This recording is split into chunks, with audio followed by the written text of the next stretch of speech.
This Ask Misty is going to be a whole bunch of Ask Misties in one. I'm going to try to knock out a couple of them in one sitting and see what I can do. And see how many I can do. Alright, I keep constantly am getting asked about contouring. What colors? What colors? And a lot of people specifically ask what color I use. But the thing is, your skin isn't my skin. And I can't tell you what color I use. I've told you what brands I like. I like La Femme and I like Ben Nye. Granted, there's a million great brands out there, but that's what I use. I like it. If you want to use it, it might work for you, it might not. But my color probably won't work for you. You have to pick your skin tone. Alright, but to go into the store, I'm going to help you. Most real girls won't contour.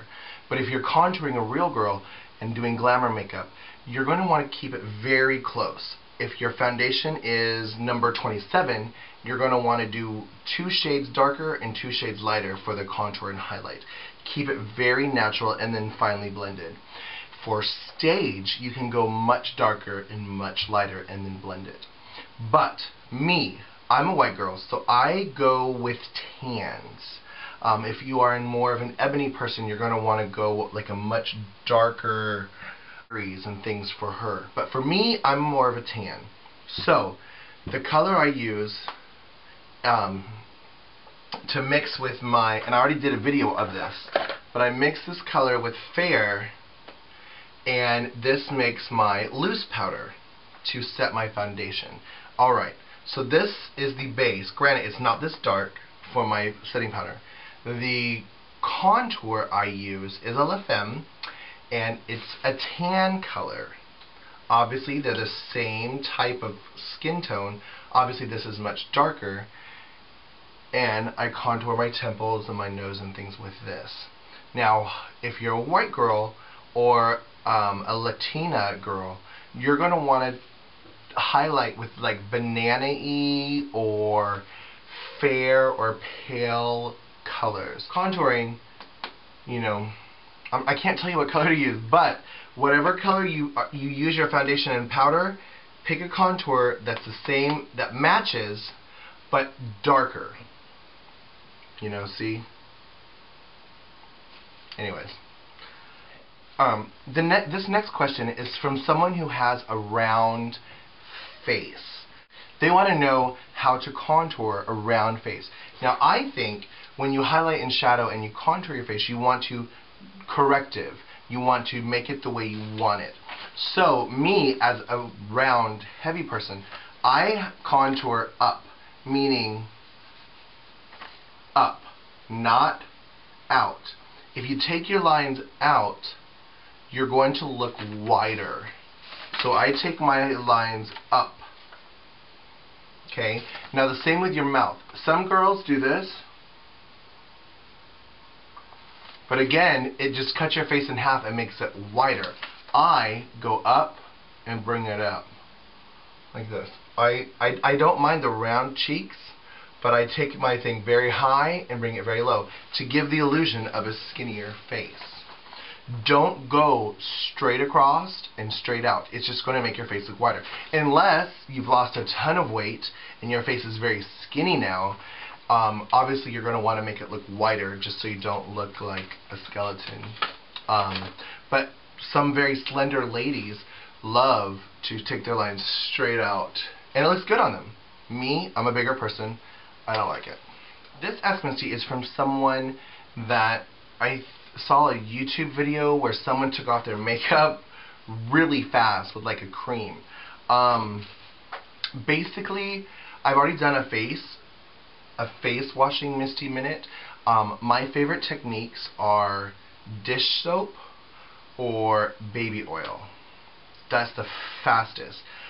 But baby shampoo is good. Baby wipes, if you take a baby wipe, and it can't be cheap baby wipes. Cheap baby wipes just burn your eyes and they're disgusting. Really good baby wipes with actual baby oil in them will take your makeup off really quick. But I think the cream, like, it's kind of in a tub like this, they stick their fingers in. It's like a Pond's cold cream. But it also depends on the brand of makeup they're using. If they're using a really good theater makeup, I haven't had that good of luck with Pond's. Some girls take off their makeup with Noxzema. Again, it doesn't really work that good on my makeup because there's a lot of waterproof things. But Vaseline or any creamy type of thing might work. I think what the person used was probably a Pond's cold cream. Look for cold cream. That's the key word for your makeup removal. But again, unless you're doing it on stage in front of an audience, I don't just get in there and get it. You know, you don't need to do it all pretty and whatever. So I would use baby oil sheen, and or just soap. I have both in my shower, baby oil and just soap. That's what I use. This Ask Misty is about face tape. Face taping is something I've never done, but I have seen people do it. When I was in Oklahoma, there was a she was large, and she would tape her head. She was shaved in her head, and she would duct tape her whole head, and it would just lift her whole face. I don't have that much skin. I just realized I don't have that much skin. Anyways, she would tape her whole face, and it would pull it all back, and it looked like this brain on the outside. Anyways, she did that with duct tape.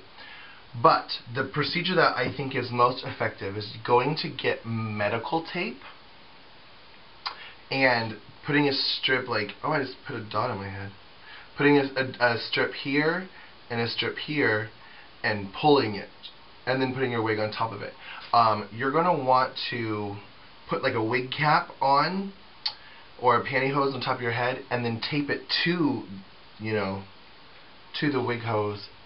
I can't really help you with this one. This is something I don't do. But, obviously you'll pull it from these 4 areas and then crisscross them on top of each other on top of the wig cap to keep it pulled back.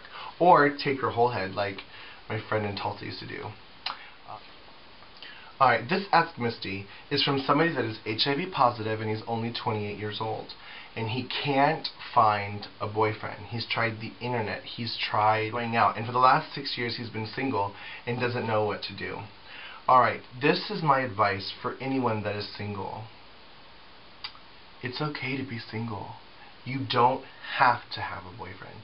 Now, if you are trying desperately to have a boyfriend, the #1 thing I would say is look into your heart and look into your soul and make sure that you have all your cards in order.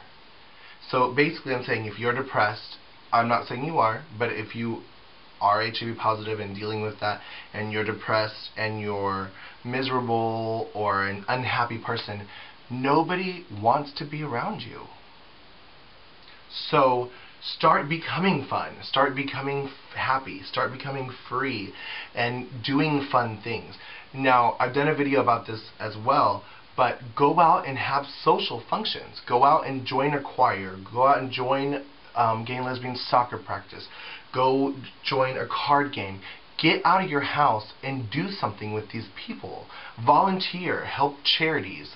A lot of people that are miserable, that are single, are just miserable, and you can't be that way. You've got to go out and do fun stuff. And again, a lot of people only talk to people that they want to have sex with. So start doing social functions that require group activities. Therefore, it's not a one-on-one situation where it's like, oh, I want to have sex with you. Just be like, hey, and then be flirtatious, and you never know. A lot of people in the choir started dating each other. A lot of people in softball teams start dating each other, and that's how you meet people. And you have common interests. So do that. You can't sit at home. You can't be sorry for yourself. I don't think your HIV positive status has anything to do with you being single. Basically, what I'm saying is, turn yourself into somebody that you would want to date. Do you have a job? Do you have a car? Do you have a career? Are you happy? Are you fun? Are you fun-loving? Are you a joy to be around? Get everything fixed at home before you invite someone into it. You know what I'm saying? I hope that helps. Alright, this Ask Misty is from someone that likes to wear colorful wigs, like pink, for example, and wants to know how to not look cheap and look expensive and fun and colorful. Well, the problem is most wigs that are crazy colors, like pink and green, etc., are cheap. So you'll never be able to wear just one. Wearing just one, and you turn your head and you can see through the wig at your real hair, and it looks really cheap. So what you're going to want to do is wear a couple of them. Put one in the back and then one on top. Rat one out, or wear one as a base wig, and then take one and just rat it out, make it big and fluffy, and then put it on top of it so that if you see through it, it's through on the pink. Now, as far as making it not look like a wig line, why don't you use hairspray?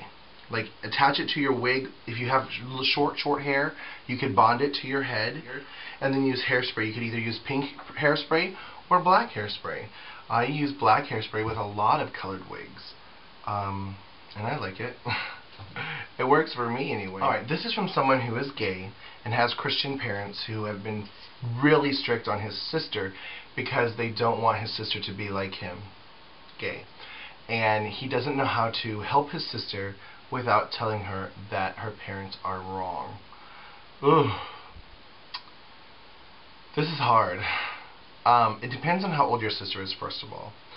But if your sister is younger and she lives under their household, like in high school and whatever, and relies on her parents to pay for her bills and roof and things, she has to abide by the rules of their house. But if you do want to talk to your sister, tell her, look, our parents love us. They do. And I grew up, me personally, I grew up in a very religiously abusive household. I was beat over the head with the Bible on a regular basis, told that I was going to hell, or my lifestyle was of the devil, and I was suicidal my whole life. I hated myself, and I didn't want to be me. I didn't want to be this way. I wanted to be someone else, and I tried for a very, very long time, which you can see in other vlogs. I'm not going to go into detail today. But looking back at my life, I am extremely thankful for the life I lived. I'm thankful for the morals that my parents gave me. I'm thankful for, I'm not a drug addict. I'm not, you know, whatever. I'm not any of those things because I think of my upbringing. Your parents are doing what they believe is right, and they are raising you in the best way that they know how. Now, you will, if you ever become a parent, will want things for your kids. You'll want them to become lawyers or doctors or whatever. And if your child does not become what you want for them, you have to realize that it's okay, they're still your child. And it's okay to still love them. And at one point, and unfortunately for your sister, it's going to be after she leaves the house, that's when she can make her own decisions and do whatever she wants. Until then, she kind of has to obey them. But it's okay to tell them. You know, Christians get so caught up in putting each other down to make themselves feel more spiritual. If we, you know, make fun of her, oh, she got pregnant and she's not married and we need to pray for her, that's our way of saying she's worse than me. And that's not true. You know, it's like we all have sins. Nobody is sin-free, including your parents. You know? But you can't fault your mom and dad for wanting the best for their child. And you can't fault them for wanting grandkids. And if you're gay, you're probably not going to give them grandkids. So they're like panicking. And the same thing happened to my brother. I have a gay brother. And when I came out, my parents were like, whatever. But when he came out, they went apeshit. You know, like, you know, like, we expected more from you. So he actually probably had it a little worse than me. Granted, I have no relationship with them, but he had it worse than me because he was very involved in their life, and they really were mean to him because they didn't want another gay son. You know? You may not want a boy, but you got him. You know, it's like, we don't pick the sex of our child, and we don't pick the hair color either, and sometimes it just happens. I don't know, but tell your sister that you love her, and remind her that her parents do love her too. And sometimes they don't make the right decisions, but they make what they think is best. I hope that helps. Anyways, that was a bunch of Ask Misties, and I hope they helped you or someone you know. Thank you so much. Bye.